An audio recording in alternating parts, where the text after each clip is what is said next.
tous. Est-ce que vous m'entendez? Voilà, je pense qu'on m'entend là. Voilà, alors, ça fait longtemps que j'ai parlé devant vous. Aujourd'hui, le sujet de ce matin, je vais vous raconter une petite histoire avant de vous expliquer le passage que nous allons lire ce matin. La petite histoire, c'est quoi? C'est la guerre. Il y a des soldats qui sont dans une tranchée, qui sont soumis à un feu de l'ennemi, et ils sont découragés. Ils sont découragés parce qu'ils n'avancent pas. Dès que quelqu'un passe la tête, malheureusement, c'est fini pour lui. Et ils ne savent plus quoi faire. Ils ont pour objectif d'aller détruire la ligne ennemie pour permettre à une autre division de passer et de gagner la guerre. Mais pas moyen. Pas moyen de faire ce pourquoi ils ont été... pas moyen de faire ce pourquoi ils sont là. Et puis tout à coup, un colonel un peu inconnu arrive. Il arrive près d'eux, il s'assied, il discute avec eux et leur dit « Voilà pourquoi nous sommes là ce matin. Voilà pourquoi nous sommes là dans cette tranchée. C'est pour permettre aux autres d'y aller et de gagner la guerre et de sauver des millions de personnes. C'est pour ça que nous sommes là ce matin. C'est pour que d'autres puissent rentrer chez eux et vivre. » Et là, on voit dans le regard de ces soldats dans la tranchée, ils savent qu'ils vont mourir. Mais dans leur regard, on voit qu'il y a de la détermination qui se réveille, une détermination qui naît. Et ils se lèvent et courent vers l'ennemi. On dirait qu'ils n'ont plus peur. Pourtant, ils savent l'issue de ce combat. Ils savent que ce qu'ils vont faire a un objectif. Ils savent que ce qu'ils vont faire va servir à quelque chose, à de plus grand que leur propre vie. Et ce matin, je voudrais que nous puissions ouvrir la Bible en Marc 14. Marc 14, versets 32 à 42. Avant de le lire, c'est la fin du ministère de Jésus. C'est peu de temps avant sa mort sur la croix, c'est le moment de la Pâque juive. Cette fête que les Juifs célébraient et célèbrent encore, je pense, en souvenir de leur passage de la servitude à la liberté, quand ils ont quitté le peuple d'Égypte. C'est d'ailleurs aussi pas pour rien que Jésus instaure la scène à ce moment-là, que nous partagerons tout à l'heure, pour montrer la pleine réalisation de ce passage de la servitude à la liberté, mais en Jésus-Christ. Jésus-Christ qui a donné son sang afin que nous puissions être sauvés pour toute éternité, que nous puissions passer à la liberté. Et c'est à ce moment-là que nous arrivons dans le verset 32, dans Marc 14, et je vais le lire avec vous, versets 32 à 42. Ils se rendirent ensuite dans un endroit appelé Gethsémané, et Jésus dit à ses disciples, « Asseyez-vous ici pendant que je prierai. » Il prit avec lui Pierre, Jacques et Jean, et il commença à être saisi de frayeur et d'angoisse. Il leur dit, « Mon âme est triste à en mourir, restez ici, éveillés. » Puis il avança de quelques pas et se jeta contre terre et pria que, si cela était possible, cette heure s'éloigne de lui. Il disait, « Abba, Père, tout est possible, éloigne de moi cette coupe. Toutefois, non pas ce que je veux, mais ce que tu veux. » Il vint vers les disciples qu'il trouva endormis. Il dit à Pierre, « Simon, tu dors, tu n'as pas pu rester éveillé une seule heure. Restez vigilants et priez pour ne pas céder à la tentation. L'esprit est bien disposé, mais par nature l'homme est faible. » Il s'éloigna de nouveau et fit la même prière. Il revint et les trouva encore endormis, car ils avaient les paupières lourdes. Ils ne surent que lui répondre. Il revint pour la 3e fois et leur dit, « Vous dormez maintenant et vous vous reposez. C'est assez. L'heure est venue, voici que le Fils de l'homme est livré entre les mains des pécheurs. Levez-vous, allons-y, celui qui me trahit s'approche. » Donc comme je l'ai dit, on est au passage au moment où Jésus est dans le jardin de Gethsémané. On voit qu'il laisse 8 de ses disciples à l'entrée du jardin et il entre avec 3 autres, Pierre, Jacques et Jean. Comme nous venons de voir, Jésus explique aux 3 disciples qu'il faut qu'ils prient afin de ne pas tomber dans la tentation et surtout de veiller avec lui. Jésus, lui, s'éloigne un petit peu pour lui aussi prier. Et que constatons-nous, c'est que Jésus a peur et qu'il est angoissé, très angoissé. Il est même dit qu'il est angoissé à l'extrême. Si nous ouvrons la Bible en Luc 22, 44, il est dit « Étant en agonie, il priait plus instamment et sa sueur devint comme des grumeaux de sang qui tombaient à terre. » Ou encore en Jean 12, 27, « Maintenant, mon âme est troublée. Et que dirai-je? Père, délivre-moi de cette heure. mais c'est pour cela que je suis venu jusqu'à cette heure. » Jésus était dans une angoisse profonde et intense au point qu'il transpirait du sang. Alors ce n'est pas spécialement courant, mais ça existe. J'ai cherché un peu le mot sur Internet, c'est l'hématidrose. Donc, c'est un phénomène très rare, c'est la sécrétion de sang ou d'un liquide rougeâtre par les glandes sudoripares, donc il transpire du sang. Et c'est favorisé par l'anxiété intense et le stress intense. Alors vous avez certainement déjà vu beaucoup de gens stressés de manière intense, mais vous n'avez certainement pas vu beaucoup de gens transpirer du sang. C'est pour vous dire à quel point l'angoisse de Jésus était extrême. L'intensité de son angoisse était extrêmement élevée. Alors on pourrait se demander, pourquoi est-ce que Jésus a-t-il autant angoissé ? Je vais vous raconter une petite histoire, qui n'est certainement pas la même que Jésus, pas aussi intense, mais c'est quelque chose que j'ai vécu plusieurs fois et que peut-être d'autres personnes vont se reconnaître. Lorsque j'étais étudiant en kiné, il y avait un professeur, c'était professeur de physiologie. Il était un petit peu sadique, et lors des examens oraux, on stressait. On savait qu'on allait être interrogé, on stressait très très fort. Et bon, rien comparé avec Jésus, bien, bref, mais on stressait très fort. Et lorsqu'on arrivait, on voyait les autres étudiants sortir, et on discutait avec eux, et on entendait ce que le professeur faisait subir aux étudiants. Et là, le stress montait de plus en plus. L'angoisse montait de plus en plus. Et alors là, moi j'étais là, je me mettais à stresser encore plus à force d'entendre les autres. J'aurais pu angoisser, sachant ce que j'allais devoir affronter. Qu'est-ce que le professeur allait me demander? Qu'est-ce qu'il allait faire pour me rendre la vie encore plus impossible? D'ailleurs, mon imagination était extrêmement fertile lors de ces moments. Et rien n'était pire que d'arriver et d'écouter ce que les autres avaient subi. Je préférais, moi, arriver et passer le premier pour ne pas entendre tout ce qu'il se passait. Eh bien, dans notre passage, ce matin, Jésus, lui, savait exactement ce qu'il allait subir.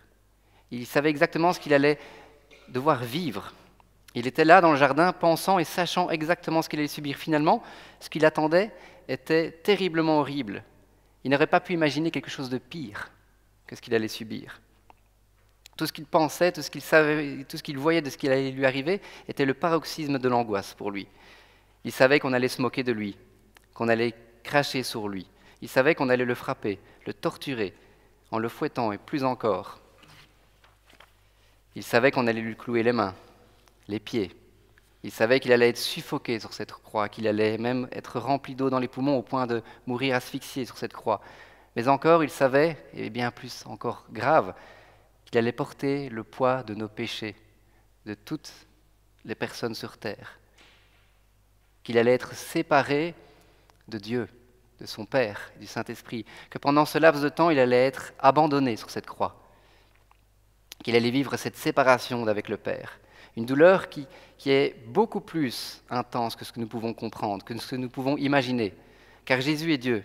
Il est en relation étroite avec le Père et le Saint-Esprit depuis toute éternité. Et il sait que pendant ce moment-là, il allait être abandonné, qu'il allait vivre une séparation totale avec la Trinité.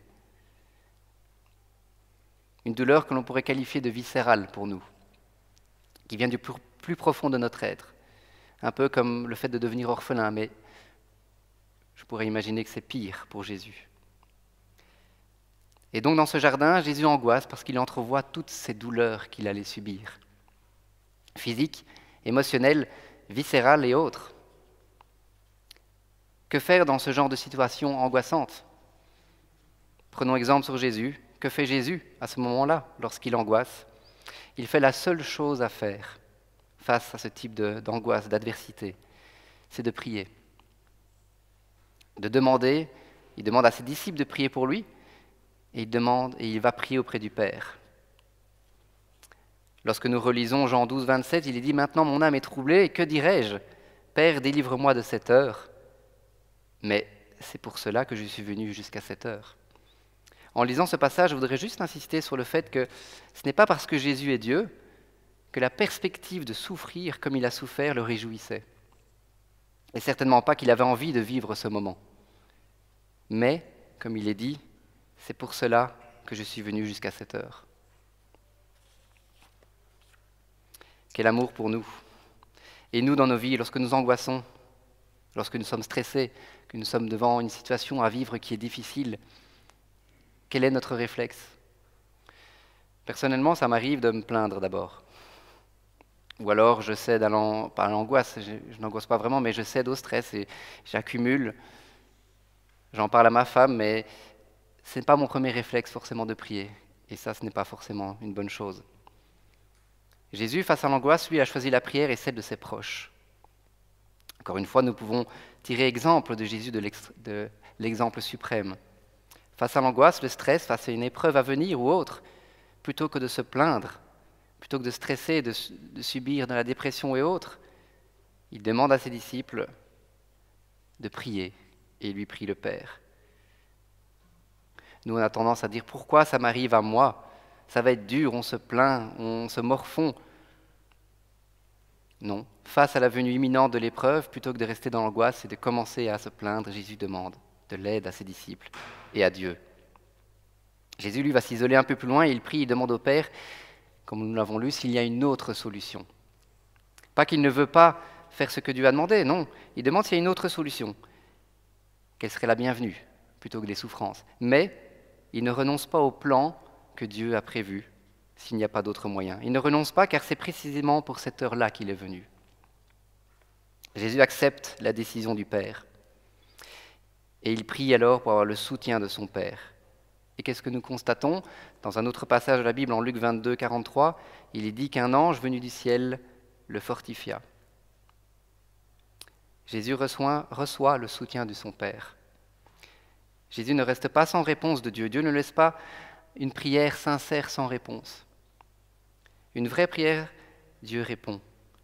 Même si Dieu ne répond pas en lui proposant une autre solution, une solution sans douleur, Dieu lui répond en le fortifiant, en lui donnant cette force, cette sérénité pour pouvoir faire face à l'adversité, face aux douleurs à venir. Il lui donne du courage. Jésus a eu foi dans son Père, il sait que le Père a un plan qui est parfait, que quoi qu'il traverse, il est là. De même pour nous, Dieu sait ce que nous traversons. Dieu sait ce qui nous blesse, ce qui nous fait du mal. Dieu sait pourquoi nous stressons, pourquoi nous avons peur. Il est là pour nous, peut-être pas pour annuler une difficulté, pour la supprimer, mais peut-être pour nous fortifier. Il est là à côté de nous, il nous encourage. Il nous dit, je sais ce que tu traverses. J'ai traversé aussi cela, et je suis là pour toi.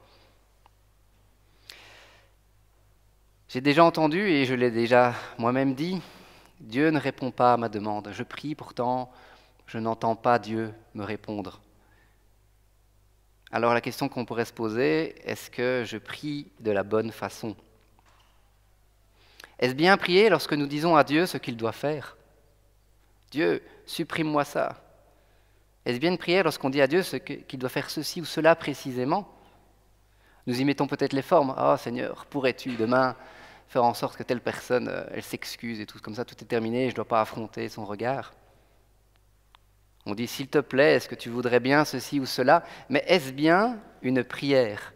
Je vais vous donner un exemple. Lorsque ma femme va rire, mais lorsque je suis à la maison et que ma femme dit « Tu veux bien monter la manne ?» Tout le monde, en tout cas tous les hommes ici, savent que je n'ai pas le choix, qu'il faut que je monte la manne. Est-ce bien une prière, une demande ? Non. Eh bien, bien souvent, nous prions de cette manière. Nous ne laissons pas le choix à Dieu. Veux-tu bien ceci ? Mais dans notre tête, c'est déjà merci parce qu'il va le faire. Non.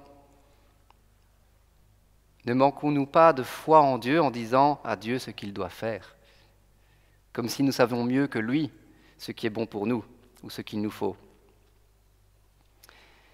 Lorsqu'il nous arrive de prier face à une épreuve, on demande à Dieu de la supprimer parce qu'on n'a pas envie de subir cette épreuve. On lui demande de l'aide pour se débarrasser de cela.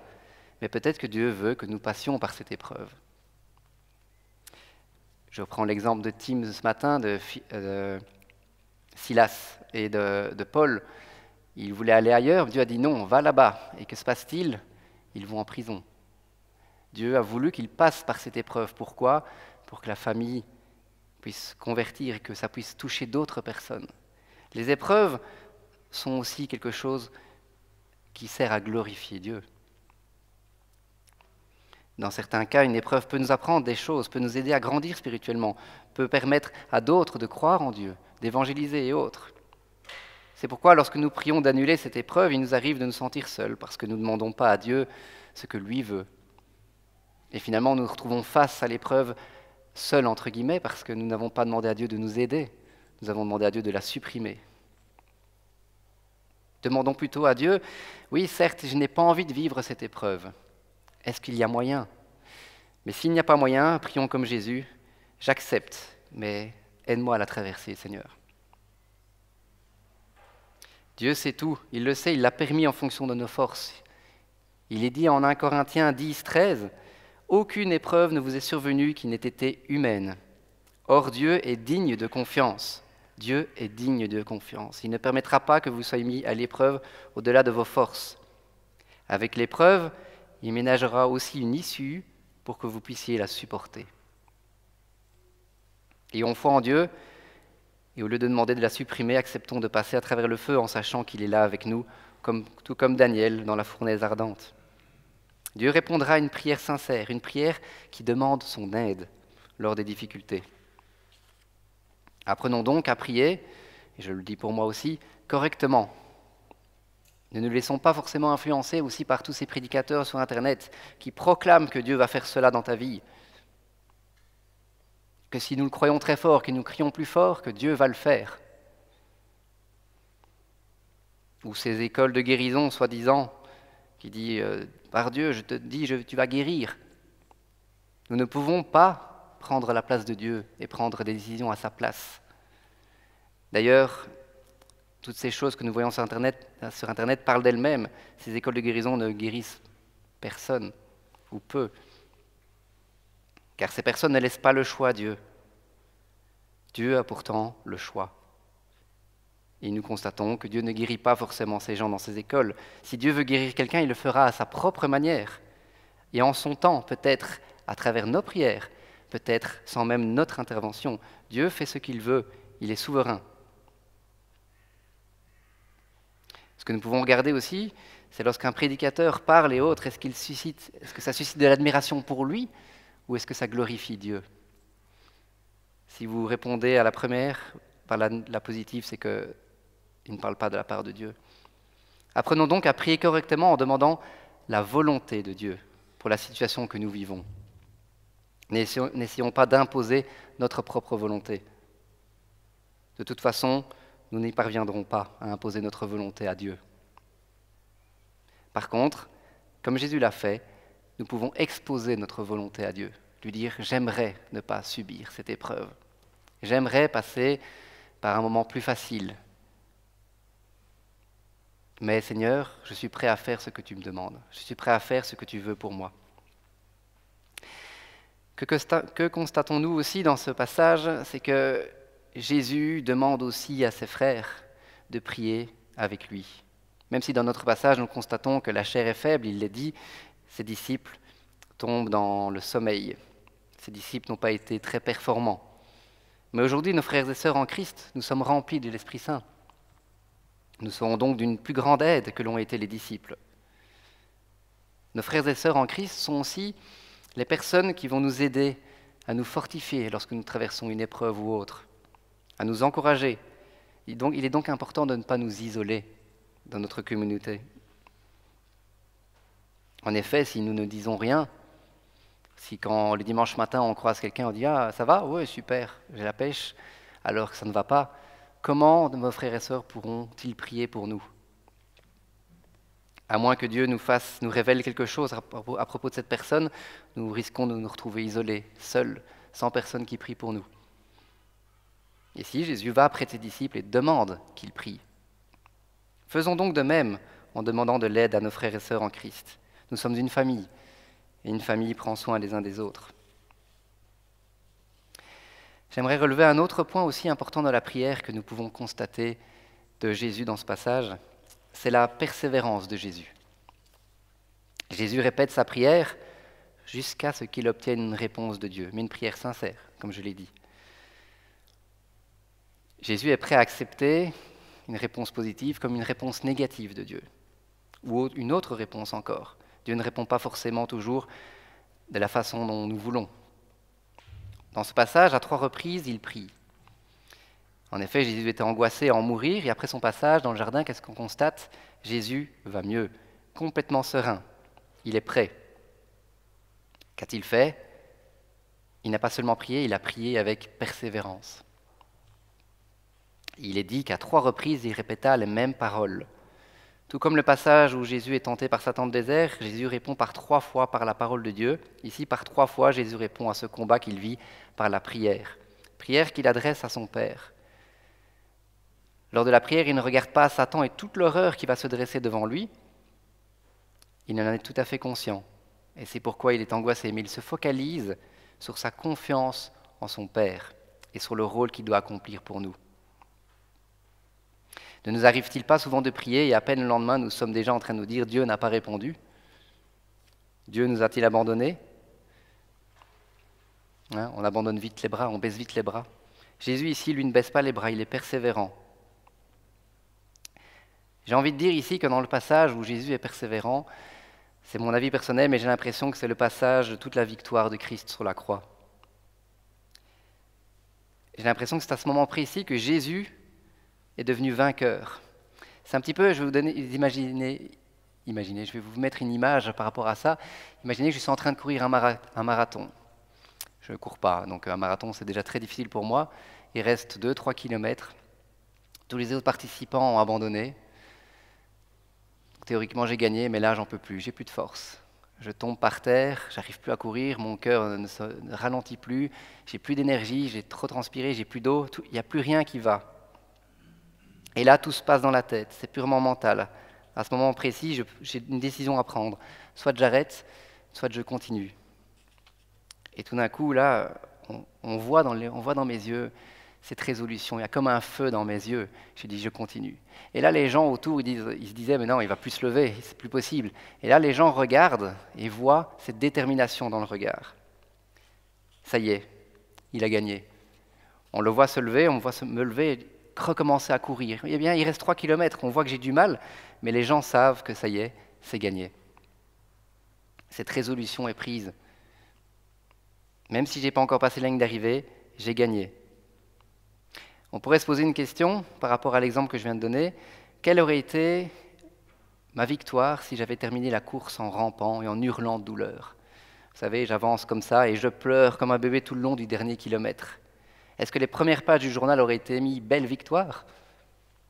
La première page du journal aurait mis « Triste fin de course » pour David Barthélemy. Ou « Fin peu glorieuse ». Je serais peut-être devenu la risée des coureurs. C'était mon dernier marathon. C'est la même chose ici avec Jésus. Il a prié avec persévérance. Il a eu foi en Dieu, en son Père. Et il en ressort que la puissance de Dieu l'a fortifié et aidé. Et Jésus a fini ce qu'il devait faire sur cette terre de manière glorieuse.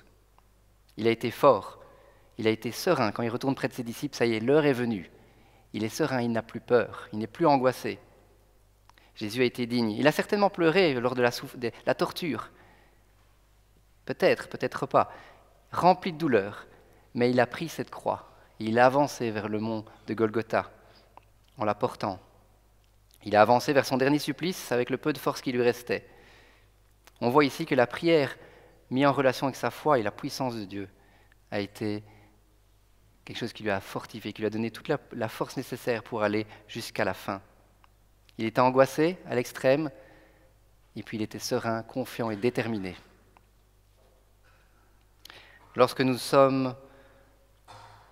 sentons abandonnés, seuls, désespérés ou angoissés, prenons l'exemple sur Jésus. Ne regardons pas aux difficultés, sinon ça nous écrasera encore plus. Elles sont déjà bien assez présentes dans nos vies, dans nos têtes. Lorsque nous avons des difficultés, nous les connaissons suffisamment bien. Il n'y a pas besoin de les ressasser dans notre tête. Il est plus important de prendre exemple sur Jésus et de prier. De prier avec persévérance. Tous les jours, plusieurs fois par jour si nécessaire. Prions bien notre Père afin qu'il puisse nous aider et nous fortifier. Regardons plutôt notre Sauveur qui a déjà tout fait pour nous. Il a tout donné en Jésus-Christ afin que nous n'ayons plus peur de mourir. Au contraire, grâce à lui, nous avons cette espérance de pouvoir vivre éternellement auprès de lui. Alors, ça ne veut pas dire que nous ne traversons pas de difficultés, comme je l'ai dit, mais prenons l'habitude, le réflexe, pourrais-je dire, de demander au Seigneur son aide, qui nous fortifie lors de ces moments s'il décide qu'il est important pour nous de les traverser. Ayons foi en lui, afin que sa puissance puisse se révéler en nous. Que les gens puissent voir les gens du monde puissent voir lorsque nous traversons une difficulté, peut-être que nous sommes abattus le premier jour, mais que le lendemain nous soyons sereins et prêts à continuer à combattre. Vous savez, il y a des chrétiens persécutés dans le monde. Il y a plein d'exemples qu'on pourrait prendre. Je pense souvent à cet exemple de Columbine, les gens qui sont venus dans le lycée de Columbine, qui ont commencé à tuer plein d'écoliers, et cette jeune fille, j'ai oublié son nom, où il lui met l'arme sur la tête, il lui dit « Est-ce que tu crois en Dieu ?» en lui faisant bien comprendre que si elle dit oui, elle est morte. Elle n'a pas eu peur de ce que disent les témoignages, elle a répondu oui, et elle est morte. L'a-t-elle fait par ses propres forces? Je ne pense pas. Je pense que s'il a fait avec ses propres forces, elle aurait juste dit non, en pleurant. Non, Dieu l'a fortifiée, Dieu a été avec elle, et elle n'a pas renoncé. Ça paraît horrible, mais d'autres se sont tournés vers Dieu suite à cela. Chaque épreuve sert à la glorifier Dieu, même si nous ne comprenons pas toujours pourquoi il y a tant de souffrance. Je prends l'exemple aussi de Daniel dans la Bible, en Actes 7, 59. Pendant qu'on lui jetait des pierres, on le lapidait. Étienne prie en disant « Seigneur Jésus, reçois ma vie ». Ensuite, il tombe à genoux et il crie de toutes ses forces pour ceux qui sont en train de le tuer « Seigneur, pardonne-leur ce péché ». Après qu'il a dit cela, il meurt. La foi en Dieu, c'est laisser la place de conducteur, un peu comme quand on est dans une voiture, à Dieu. On est passager, mais pas le passager où tourne à gauche, tourne à droite. C'est le passager à l'arrière qui se laisse diriger. Nous ne savons pas la plupart du temps pourquoi Dieu nous permet que nous passions par des moments difficiles, mais nous savons qu'il a tout donné pour nous jusqu'à son propre Fils unique et qu'il a un plan pour nous. Souvenons-nous que nous pouvons et que nous devons avoir confiance en notre Sauveur, que quoi qu'il arrive, quoi qu'il se passe dans notre vie, qu'il est à nos côtés pour nous aider à partir du moment où nous acceptons son aide et que nous lui demandons. Il faut que nous lui laissions la place pour qu'il nous dirige dans nos tempêtes, un peu comme il y a un chant comme ça, il est ce phare dans la nuit. Il y a un phare dans la nuit qui nous permet de nous diriger vers lui. On lui demande de nous fortifier tout en lui faisant confiance que la direction qu'il nous indique, malgré les difficultés, malgré la tempête pour y arriver, est la direction qu'il veut que nous prenions, même si c'est difficile. Apprenons donc à avoir foi en Jésus, foi en Dieu, persévérons dans la prière comme Jésus l'a fait, que le monde puisse voir que lorsque nous traversons une difficulté, que nous ne restons pas abattus, angoissés, mais au contraire que nous soyons fortifiés par la puissance de Dieu et confiants dans l'épreuve. Prions. Seigneur Jésus, je voudrais te prier ce matin pour toute cette Église, pour toute ton Église, Seigneur. Tu vois par moments que je prie mal, que peut-être d'autres prient mal aussi, Seigneur, que nous voulons imposer notre propre volonté à toi, Seigneur. Mais Seigneur, ce matin, je voudrais que tu m'aides lorsque je te prie, que je puisse mettre ma volonté de côté, Seigneur, et me confier en toi, Seigneur. Avoir confiance que ce que tu veux que je fasse, Seigneur, si c'est facile, si c'est difficile, que cela fait partie de ton plan, Seigneur. Et que si c'est difficile, Seigneur, je te demande vraiment de m'aider à passer ces moments de difficulté, que tu puisses me fortifier, que tu puisses être avec moi à chaque instant de ma vie, que tu puisses aussi permettre à mes frères et sœurs d'être au courant de mes difficultés et qu'ils eux aussi puissent prier pour moi. Je te remercie, Seigneur. Je vois dans cette assemblée, Seigneur, des frères et des sœurs, et je sais, je ne les connais pas, mais je sais que certains vivent des moments difficiles. Et Père, je voudrais vraiment te demander de poser ta main sur chacun d'entre nous, sur chacun de ceux qui ont particulièrement besoin de ton aide ce matin, de pouvoir être avec eux et de les fortifier.